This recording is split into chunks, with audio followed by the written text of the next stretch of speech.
The Royal Warlords were a select group of strong pirates that had been given immunity in order to help the government fight against the emperors and deter people from becoming pirates. They stood as one of the three major powers of the world alongside Navy HQ and the four emperors. However, ever since the recent revelry, the warlord system has now been abolished after King Cobra and Riku persuaded the other monarchs that they can no longer be trusted considering the crimes that Crocodile and Doflamingo have committed. As you can tell by the title, we'll be ranking every warlord we've seen in this series from weakest to strongest. The metas of each of these warlords will be at the time each of them held the title of warlord, so if they grew stronger after losing their title, their feats and portrayal won't be accounted for.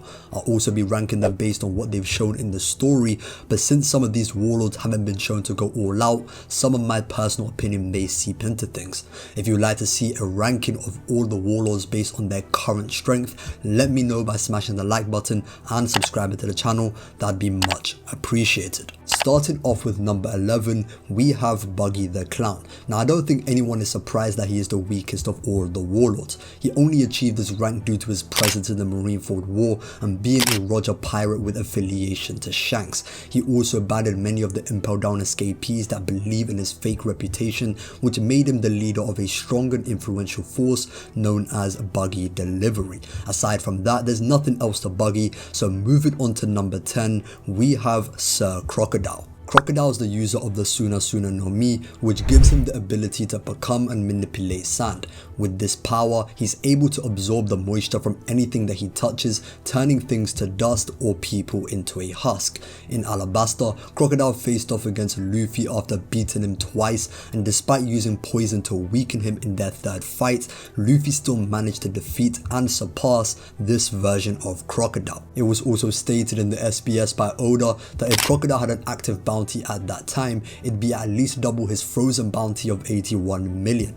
As you all know, Crocodile is much stronger when he's reintroduced in the Impel Down arc, but when he had the title of Warlord, this is where he ranks. Now for number 9, we have Gecko Moria, who is the user of the Kage Kage no Mi. In the Marineford War, he was portrayed as the weakest warlord at the time due to the government not deeming Moria strong enough to hold the title of Warlord anymore. The government also feared that another warlord may be defeated after the Enies Lobby incident, so they sent Kuma to inform Moria of their concerns, essentially implying that it may happen to him. However, he's still shown more than enough in Thriller Bark to be above Crocodile. For starters, Moria could easily defend himself against post-Enies Lobby based Luffy with only his Doppelman. Moria is fast enough to react to Sanji's Diable Jambe as he evades his attack by switching places with his shadows. He also has ridiculous endurance as he's able to withstand a couple of attacks from Nightmare Luffy that scales higher than Oars, which took all the Straw Hats working together to beat him. Moria becomes even stronger than that after absorbing 1000 shadows, which is 10 times the amount of shadows that Luffy absorbed for his Nightmare mode. Asgard Moria becomes so strong that he surpasses both Oars and Nightmare Luffy, and he can crack the island of Thriller Bark with a single punch. Now for number 8, we have Trafalgar Law, who is the user of the Ope Ope no Mi. He became a warlord during the 2-year time skip after handing in the hearts of 100 pirates to the Navy, and he lost his rank after his alliance with Luffy became public in the Dressrosa arc. In Punk Hazard, Law was capable of one-shotting Virgo despite his tough armament haki with just an amputee. Not only did he slice Virgo in two, but he also cut the whole SAD lab and the surrounding mountain range. In his fight against Doflamingo, Law was consistently holding his own against base Dofi. Even without using his room, Law's swordsmanship was still good enough to block Dofi's overheat string and to clash and defend against Dofi's 5-colored string that was used to slice up a meteor. Law can also block those said strings by hardening his arms with armament haki, and he sustained no damage from it. Law got the better of Dofi when he landed the injection shot, as Dofi couldn't react at all, and the attack was strong enough to put Dofi on one knee. After losing an arm and getting beaten up by Dofi and Treble, Law enacted his Gamma Knife plan after Luffy made his return. Doflamingo was caught by surprise as he thought Law was dead, which gave Law the opening to land his Gamma Knife. The Gamma Knife is Law's strongest technique, and it's like an electric shockwave that doesn't create any external wounds but ruptures organs from the inside by bypassing their durability. This technique would have killed Doflamingo, but Dofi was capable of doing emergency care to prevent this from happening. Now for number 7, we have the first son of the sea, Jinbei. Since Jinbei is a fisherman, he can use fisherman karate, which allows him to cause internal damage to his opponents by manipulating the water in their body, meaning he can bypass durability with his attacks. As a warlord, Jinbei had a 5-day fight against Rookie Ace, which ended in a draw. In the Marineford War, he faced off against Moria, who was amped by the shadows of 8 Marine soldiers, but Jinbei still beat him with little difficulty. In Fishman Island, Jinbei fought Luffy in order to stop him from fighting Holy Jones. With his first attack, he sent base Luffy flying, then blocked a jet stamp to which he belittled Luffy's last 2 years of training. In Whole Cake Island, Jinbei had to face off against Big Mom and was able to momentarily block her Mama Slash until she put more force behind the attack to overwhelm Jinbei's guard. Even though this Big Mom is a skinny version, she was still deemed as a monster that couldn't be stopped aside from the wedding cake that Sanji baked. Big Mom in her base state could clash against Luffy's Kongan with just her armament haki without the use of her homies, so that's something to think about. After Jinbei was overpowered, he came back and was able to knock Big Mom off the ship with his vagabond drill. During the raid of Onigashima, Jinbei faced off against Who's who is portrayed as the strongest of the Flying Six. After Who's Who made Jinbei mad with the story about Nika, the attacks that were once piercing Jinbei's armament haki failed and Who's Who's fingers snapped on impact. Jinbei could tank a Tempest kick and a Fang pistol to the face and suffer no damage, then proceed to destroy Who's Who with a demon brick fist. Now for number 6, we have Don Quixote Doflamingo, who is the user of the Ito Ito no Mi, making him a stringman. This may come across as a hot take to some, but I feel as though Dofi can be underrated in certain conversations.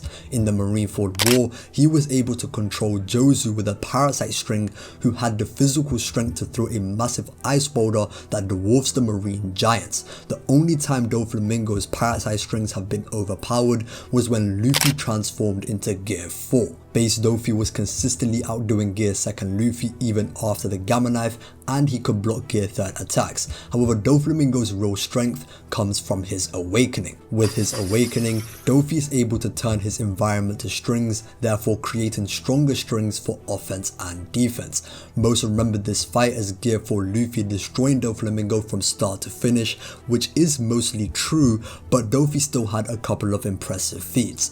Dofi was fast enough to completely dodge and move around a Gear 4 Calverin, and with Overwhite, he could completely block a double Calverin. Essentially, Dofi's awakened techniques can clearly hang with Gear 4's lower tier techniques like a Kongan or a Calverin, but he completely gets overwhelmed by techniques like the Leo Bazooka and of course the King Kong gun. Even someone like Katakuri, who's even stronger than Doflamingo, had his defenses completely overwhelmed by the same Gear 4 that Dofi had to face off against, and Katakuri had the pleasure of not seeing techniques like the Leo Bazooka and the King Kong gun. Doflamingo also has ridiculous endurance as he's able to outlast Gear 4's time limit, and he can lessen the damage of internal attacks by performing emergency care on himself. But this isn't to be confused with healing.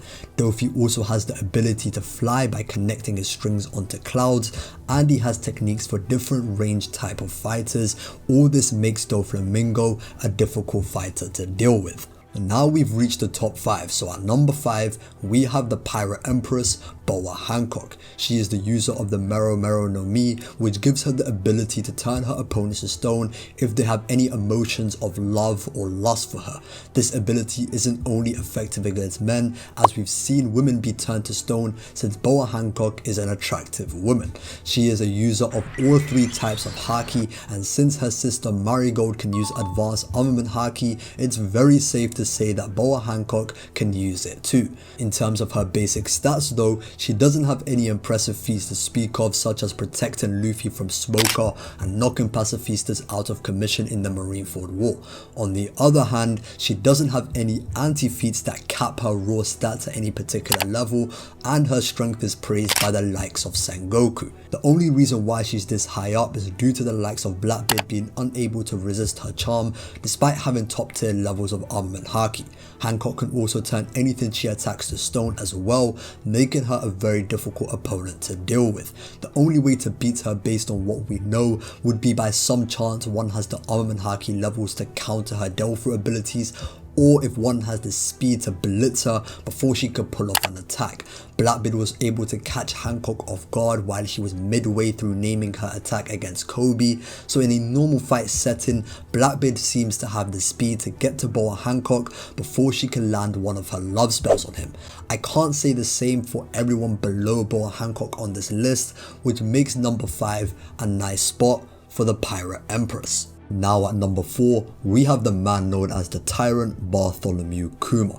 This may come across as a hot take because Zoro was able to cut him, however it should be noted that Kuma is made of steel. Zoro can cut any steel since he learned the breath after Alabasta. We've also seen Ivankov unable to do any real damage to Kuma in Marineford with a galaxy wing. Ivankov is one of the founding members of the Revolutionary Army, so realistically he should be many times stronger than Thriller Bark Zoro, so to keep it simple, just consider Zoro's feat as an outlier. The main reason he's this high up for me despite not seeing Kuma's limits is because of how ridiculous his delve-through ability is. The Pawpaw Fruit gives Kuma the ability to repel anything he touches, whether it be physical things or intangible concepts like pain and memories. He's also able to repel himself, which makes him travel at such high speeds that it appears as though he can teleport. Even though he has questionable moments like Zoro being able to react to his thrust pad cannon, however it's more likely that he was deliberately holding back, as we see in Shibondi that Kuma can repel himself in between the fight of Kizaru and Rayleigh, showing top tier levels of speed. Zoro even says to Kuma in Shibondi that it was due to his mercy and his benevolence that Zoro survived after Thriller Bark, which could support the idea of Kuma not trying at all against the Straw Hats, which would explain how they could survive Kuma's Urusa's shock. Aside from that, Kuma was one of the founding members of the Revolutionary Army and was the only member that knew Luffy was Dragon's son. Not even Ivankov, who is also a founding member, knew such details, which could mean that Kuma was Dragon's number 2 before Sabo. Even the revolutionary captains were praised for their ability to fight against suppressed admirals during the Reverie, and Kuma is much stronger than them. Narratively, I think this is the best place to rank him, but if you look at Kuma's feats from Thriller Bark or Marineford from a more pessimistic point of view, then Kuma would probably be below Law. Now we have reached the top 3, so for number 3 we have the alleged son of Whitebeard, Edward Weevil. Even though he has done nothing on screen in terms of combat, the things that are said about this man alone is enough to make him a top 3 warlord. Weevil was introduced as the man who was taking down Whitebeard allied captains one by one. Despite the damages to civilians that he would cause, Kizaru still deemed him a very valuable asset to the government due to his overwhelming strength that could be compared to a Whitebeard in his youth. It's stated in his Vivid card that the power of his Naginata that he wields with his abnormally developed arms is similar to that of Whitebeard before his illness. So in terms of physical strength alone, Weevil is on the same level as Prime Whitebeard. So when you factor in Weevil's haki or a potential delve-through that he may wield, Weevil is just built different. We've seen an old dying Whitebeard perform ridiculous physical strength feats such as stopping the Moby Dick from moving with one hand. So that's just a glimpse of what Weevil is capable of. We do have a limit to how strong Weevil can be for now, and that's Green Bull who captured him, but that doesn't stop him from being this high up. Even with that loss to Green Bull though, Weevil could potentially be stronger than my number 2, and that is Marshall D. Teach, also known as Blackbeard, when he only possessed the powers of the Yami Yami no Mi. Even before acquiring the Darkness Fruit, Blackbeard was deemed by Ace as someone fit to be the captain of the 2nd Division of the Whitebeard Pirates. In the past, Blackbeard fought against Shanks, in which Shanks suffered his trademark scar. Shanks makes sure to mention that he wasn't careless or caught off guard by Blackbeard in order for Whitebeard to understand the type of threat Blackbeard is to Ace. Shanks believed that just based on his memory of Blackbeard that he's too strong for Ace to deal with, let alone when he acquired the Darkness Fruit. Ace finally found Blackbeard, and in their fight, Blackbeard displayed his power to render the ability of Delver users useless while he's in contact with them. Blackbeard also has great physical might, as he's able to deal lasting damage to Ace with a single punch and almost broke his neck with a single chop. As I said in the Jinbei section, Ace as a rookie was on par with Jinbei, and he grew even stronger once he became a Whitebeard division commander. Ace put up a good fight, but Blackbeard proved that he's on another level by handily defeating him. In the Marineford War, Blackbeard faces off against Whitebeard, and although Whitebeard was able to outdo him in their exchange, Blackbeard's endurance proved to be great by taking a direct slash from Whitebeard's Naginata and a quake straight to the head. He also endured direct hits from Sengoku's shockwave as well. The reason why this is so impressive is that Blackbeard actually suffers more pain from said attacks that would be normally dealt to others due to the darkness fruit. In Impel Down, Magellan faced off against the Blackbeard pirates and was able to blitz them with his Hydra. Now, although this is a bad look for Blackbeard scaling, it is implied that this is another one of those moments of Blackbeard being overconfident, as Shiryu said that he underestimated Magellan way too much. The fact that Shiryu was even willing to be a subordinate to Blackbeard goes to show that Magellan realistically can't be that much stronger than Blackbeard. Shiryu was said to be on par with Magellan, who is so strong that he had all the prison escapees running away from him, which includes Jinbei, Ivankov and Crocodile. All this makes Blackbeard fit for my number 2 spot. Now for number 1, the strongest warlord in One Piece is, surprise surprise, Dracul Mihawk. Mihawk used to have a rivalry with Shanks, who is one of the 4 emperors of the sea. He has a 3.59 billion berry bounty, a supreme grade black blade, and holds the title of the strongest swordsman in the world. I'm pretty sure we don't need to go into any more details than that. So that's my ranking for all the warlords when they had the title of warlord. Like I said at the beginning, if you want to see a ranking of the current metas of the warlords, let me know by smashing the like button and subscribing to the channel. I've been the one and only Zage, and until next time.